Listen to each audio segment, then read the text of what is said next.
दोस्तों, प्यार किसी से भी हो जाता है। इसके लिए उम्र मायने नहीं रखती है। जब कोई पसंद आ जाता है तो हम उसके पीछे अट्रैक्ट हो जाते हैं।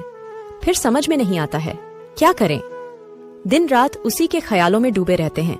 आज के समय में लड़की हो या औरत, जब दिल उसके ऊपर आ जाता है तो हम उसे इम्प्रेस करने के तरीके ढूंढने लगते हैं।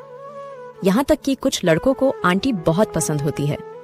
जब आंटी सज संवर कर बाहर निकलती है तो उसे देखकर लड़कों के मन में ख्याल आने लगता है कि आंटी को कैसे पटाया जाए। चलिए जानते हैं आंटी को पटाने के तरीके क्या है। अगर आपका भी दिल किसी शादीशुदा औरत या किसी आंटी पर आ गया है और आप सोच रहे हैं कि आंटी को कैसे पटाए, आंटी को पटाने के तरीके क्या है, तो आप बिल्कुल सही जगह पर आए हैं।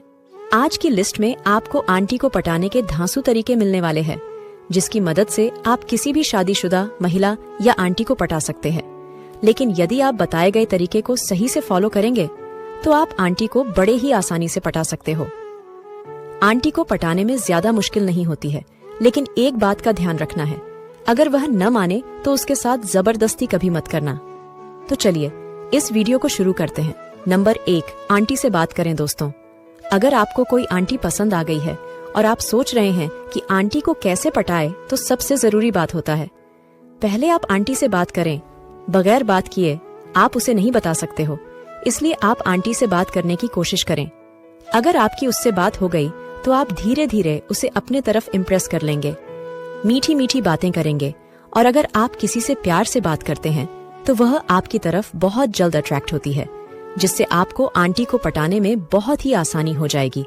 नंबर 2, उसके बारे में जितना हो सके जानने का प्रयास करें। अगर आप किसी आंटी को पटाना चाहते हैं तो सबसे जरूरी बात, आप उसके बारे में जानने का प्रयास करें। आखिर आप जिसे पटना चाह रहे हो उसका बैकग्राउंड क्या है, वह कैसे घर से बिलोंग करती है, उसे क्या पसंद है, क्या आप जिसे पटना चाह रहे हो वह आपके लिए सही है। यह सब बात बहुत ज्यादा मायने रखती है। अगर आप जल्दबाजी करेंगे और किसी भी आंटी के ऊपर अपना नजर डालेंगे और उसके घर वालों को पता चल गया तो आपकी खैर नहीं, आप मुसीबत में फंस जाओगे। इसलिए आप उसके बारे में अच्छी तरह से जानकारी ले ले, उसके बाद ही आप अपना कदम आगे बढ़ाए।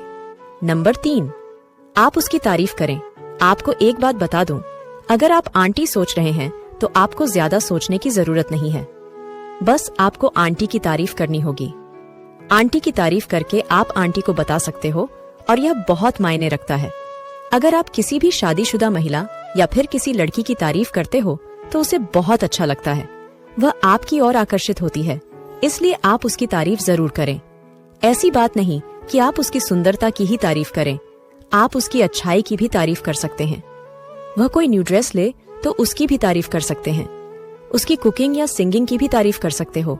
बहुत लोगों को पता नहीं होता कि तारीफ कैसे करें, तो मैं आपको बता दूं, जब वह कोई नया ड्रेस पहने या फिर नई साड़ी पहने तो आप उससे बोलो कि आप बहुत क्यूट लग रही हो, कितनी सुंदर हो। तो फिर देखिए, आपकी बात सुनकर वह मुस्कुराएगी जरूर। बस इसी से मत समझ जाना कि आंटी पट चुकी है। नंबर 4, आप उसकी बातों में दिलचस्पी लें। चाहे कोई भी लड़की या शादीशुदा महिला हो, अगर आप उसे पटाना चाहते हैं, उसकी बातों में दिलचस्पी ले। जब वह आपसे बात कर रही हो तो आप उसकी बातों को ध्यान से सुने, ताकि उसे लगना चाहिए कि आप उसकी बातों में इंटरेस्ट ले रहे हो। आप उसकी बात सुनने में दिलचस्पी ले रहे हो तो ही वह आपसे इम्प्रेस होगी, वरना अगर वह आपसे बात कर रही है और आप अपना ध्यान इधर उधर भटकाएंगे, इधर उधर देखेंगे, उसकी बातों को कर रही है, और आप अपना ध्यान इधर उधर भटकाएंगे, इधर उधर देखेंगे, उसकी बातों को ध्यान से नहीं सुनेंगे, तो आप उसे कभी नहीं बता सकते हो। उसे पटाने की बात तो छोड़ो, वह आपसे बात भी नहीं करेगी। नंबर 5, आंटी को टच करें। दोस्तों, यह बहुत ही आम बात है। अगर आप किसी भी शादीशुदा महिला को टच करते हैं और उससे वह कंफर्टेबल फील करती है तो आप समझ जाइए आपका इंप्रेशन बन चुका है, यानी वह आपकी ओर आकर्षित हो चुकी है। आपका टचिंग उसे अच्छा लग रहा है, यानी कि आप उसे पसंद हो। लेकिन इसके लिए आपको जल्दबाजी बिल्कुल नहीं करनी है, बहुत ही सोच समझकर उसे टच करना होगा। हाँ, अगर आपके आस पड़ोस में वो लड़की रहती है और आपकी और उसकी बराबर बात होती है तो बातों ही बातों में आप उसे टच कर सकते हैं। लेकिन एक बात का ध्यान हमेशा रखना, अगर आपका टचिंग से वह कोई रिएक्शन नहीं दे रही है, जब आप उसे टच कर रहे हैं तो उसे बुरा लग रहा है, तो आप उसे बिल्कुल टच न करें। अगर ऐसे में आप जल्दबाजी करके उसे प्रपोज भी कर देंगे तो वह आपका प्रपोजल को रिजेक्ट कर देगी। इस बात का हमेशा ध्यान रखना, जब आप उसे टच कर रहे हो तो उसे कंफर्टेबल फील होना चाहिए। अगर उसे कंफर्टेबल फील नहीं हो रहा है तो आप समझ जाइए वह आपको लाइक नहीं करती है। लेकिन यदि आपके टच करने से उसे कंफर्टेबल फील हो रहा है तो समझ जाइए आंटी पट चुकी है। नंबर 6, आंटी से हंसी मजाक करें। दोस्तों, अगर आप आंटी को पटाने के तरीके के बारे में कुछ भी पता नहीं है तो आप उसे हंसी मजाक करें। अगर आप जिस आंटी को पटाना चाहते हैं और आंटी आपसे बात करती है तो आप उसे हंसी मजाक जरूर करें। जब आप उससे बात कर रहे हो तो बीच बीच में कोई जोक या चुटकुला सुनाएं, जिससे उसकी चेहरे पर हंसी आ जाए। अगर वह आपकी बातों में इंटरेस्ट लेकर हंस के आपसे बात कर रही है, इसका मतलब है कि उसे आपके साथ हंसने और बात करने में काफी आनंद आ रहा है, यानी कि वह आपको लाइक करती है। नंबर 7, आंटी को गिफ्ट या साड़ी दें। दोस्तों, आपको पता ही होगा कि किसी भी शादीशुदा औरत या लड़की को गिफ्ट बहुत ज्यादा पसंद होता है। ज्यादातर अगर आंटी को कोई गिफ्ट या अच्छी साड़ी देते हैं तो वह आपकी ओर बहुत जल्द अट्रैक्ट हो जाती है। वह आपको पसंद करने लगती है और धीरे धीरे आपसे बात करना शुरू कर देती है और बातों ही बातों में आपको प्यार करने लगती है। इसलिए आंटी को पटाने का सबसे बढ़िया तरीका है कि आप उसे कोई गिफ्ट या बढ़िया सी साड़ी लाकर दें। फिर देखिए, आंटी आपको खुद ही पटाएगी। नंबर 8, आंटी को कहीं घुमाने ले जाए।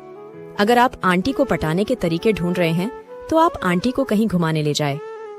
किसी लड़की को घर से बाहर निकलना थोड़ा मुश्किल होता है, लेकिन यदि कोई शादीशुदा महिला है और आप उसके पड़ोसी हो तो बेशक आप उसे बाजार में कोई सामान खरीदने के बहाने घूमने के लिए लेकर जा सकते हैं।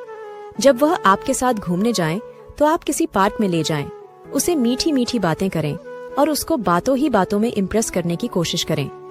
यदि आप एक बार उसे इम्प्रेस कर लिए तो आंटी आपकी दीवानी हो जाएगी। नंबर 9, मुसीबत के समय आंटी का हेल्प करें। दोस्तों, सुख के समय तो हर कोई साथ देता है, लेकिन सच्चा साथी दोस्त वही होता है जो मुसीबत के समय उसका साथ दे। और अगर आप आंटी को मुसीबत के समय उसका साथ देते हैं तो वह आपसे प्यार भी करेगी और आपको इज्जत भी देगी। अगर कोई आंटी आपको पसंद है और वह बीमार है या किसी तरह से लाचार है तो आप उसकी मदद करें, यानी मुसीबत के समय आप उसकी हेल्प करें। तो देखिए, आंटी आपकी दीवानी भी हो जाएगी और आपका सम्मान भी करेगा। इसके बाद आपको आंटी को पटाने की जरूरत नहीं पड़ेगी। आंटी समझ जाएगा कि यह बहुत ही अच्छा लड़का है जो मुझे पसंद भी करता है और मुसीबत के समय हमारा हेल्प भी करता है। नंबर 10, आंटी को अपने दिल की बात बताएं। अगर आप आंटी को पटाना चाहते हैं, आंटी को कैसे पटाए आंटी को पटाने के तरीके ढूंढ रहे हैं, तो आप एक बात का ध्यान हमेशा रखना, सही समय पर अपने दिल की बात बताने का प्रयास करना। क्योंकि बहुत से लड़के ऐसे होते हैं जो उसे पसंद करते हो, उससे प्यार भी करते हैं, लेकिन दरिया श्रम के मारे अपने दिल की बात नहीं बता पाते हैं और सबसे बड़ी गलती यही कर जाते हैं। अगर आप किसी से प्यार करते हैं और इस अपने दिल की बात नहीं बताएंगे तो उसे पता कैसे चलेगा कि यह हमें प्यार करता है। हो सकता है वह भी आपसे मन ही मन प्यार करता हो। इसलिए आपको इस बात का ध्यान अवश्य रखना है। अगर आप उससे प्यार करते हैं तो आप पूरी कॉन्फिडेंस के साथ उसे अपने दिल की बात बताइए। अगर उसे पसंद ना होगा तो वह रिजेक्ट कर देगी, और अगर उसके दिल में थोड़ा सा भी आपके लिए प्यार है तो वह आपकी बातों को ध्यान से सुनेगी और रिप्लाई भी देगी।